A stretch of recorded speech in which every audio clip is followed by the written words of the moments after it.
Ce jour dédié pour l'élévation de l'âme de Avraham Raphaël Ben Rachel Zochron Lebracha de mémoire bénie. Un jour, dans la ville de Beitar Illit, dans un immeuble, un des habitants de l'immeuble décide d'agrandir sa cuisine. De façon interdite, il n'a pas demandé une autorisation à la mairie et il élargit. C'est déjà un premier problème. Deuxième problème, il n'a même pas demandé aux voisins. Peut-être que ça dérange quelqu'un. Troisièmement, il a vraiment dérangé quelqu'un. Le type du dessous, sa cuisine est complètement sombre. Il lui a coupé tout, plus de lumière, plus rien du tout. Je suis absolument pas d'accord. Je te fais un din Torah, un tribunal rabbinique.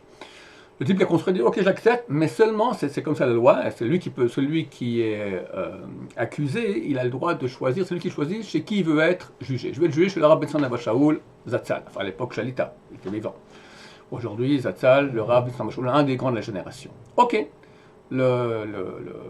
l'accusateur a accepté. Bon, ils vont chez le Rav, et le Rav entend que le type lésé, il a raison, de quel droit tu vois comme ça, tu le fermes, etc. Mais il lui dit, écoute, tu sais, qu'est-ce que ça vaut? Tu as un peu d'ombre dans ta cuisine, la vie est tellement courte. Combien de temps quelqu'un y vit? Combien de temps quelqu'un y vit? Tu veux m'écouter, moi, mon conseil? D'après la loi, tu as raison. Mais écoute mon conseil, passe outre. Sois d'accord avec lui, laisse-le construire, tu gagneras beaucoup. Le type, il dit, ouais, mais je comprends pas, ok, combien de temps on vit? Bon, c'est vrai, on vit pas trop longtemps, quelques années, puis après on part. Mais pourquoi je suis dans une cuisine assombrie à cause de ça? Il a tort. Mais le Rav, s'il dit un truc pareil, c'est ce qu'il dit. Qu'est-ce que je fais? Comment je vais dire à ma femme? Bon, Rav, j'accepte. Mais j'ai dit, je suis idiot d'accepter, parce que comment je vais dire à ma femme maintenant qu'elle va vivre maintenant des dizaines d'années dans une cuisine toute sombre? Bon, ayant mal au corps, mais non, moi, il a confiance en le Rav et il accepte. 6 mois plus tard, celui qui a construit la cuisine de façon interdite, il est décédé. Alors, il y a une loi qui s'appelle le bar metzra, c'est-à-dire que si maintenant il y a un appartement à acheter, c'est les voisins proches qui sont voisins qui ont la priorité avant tous les autres. La femme veuve de cet appartement qui était élargi, à quoi ça me sert maintenant un appartement grand comme ça, je veux habiter près de mes enfants, elle a mis l'appartement en vente. Qui a acheté l'appartement à un bon prix? Le voisin du dessous, celui qui avait été lésé.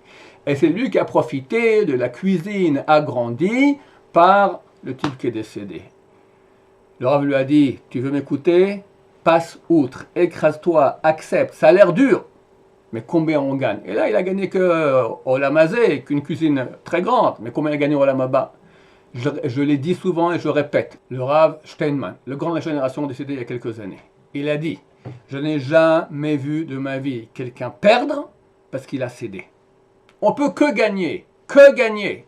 On a l'impression qu'on cède, mais il y a un Dieu qui gère les choses. Tu as cédé, tu vas gagner fois 100, fois 1000, fois 100 000, fois 100 milliards. Olam Hazé, Olam Haba. Et c'est Rav dit, non, quand même, on peut s'écraser, mais il y a une limite. Non, il n'y a pas de limite. Écrase-toi, paillasson, pigeon, oui, pigeonne, complètement. C'est ça ceux qui gagnent tout. Et Olam Hazé, Olam Haba. Que Dieu nous aide à casser notre fichu ego, à être des gens qui s'écrasent, qui acceptent, et ils seront extrêmement bénis. On sera extrêmement bénis par ça. Qu'est-ce que ça vaut plus dans la vie que d'être béni par Dieu? Le type, il croit qu'il a gagné son procès, ça va, etc. J'ai ma cuisine, 6 mois après, il est mort. Alors, qu'est-ce que tu as gagné? Tu n'as rien gagné. Tout ce que tu as fait, c'était pour l'autre. Nous, on sait qu'est-ce qui se passe dans le monde pour savoir. Dieu nous donne la recette. Tu veux réussir? Écrase-toi, je te garantis. Et les grandes générations aussi, ils l'ont dit. Je vous garantis, vous gagnerez. Je n'ai jamais vu quelqu'un qui a perdu. Et vous voyez tout le Rav Steinman, le roi HaKodesh. J'ai jamais vu quelqu'un qui a perdu parce qu'il a passé outre, parce qu'il s'est écrasé. Que Dieu nous aide à être pareil, des êtres d'image de Dieu. Baruch Adonai, l'olam, amen, ve amen.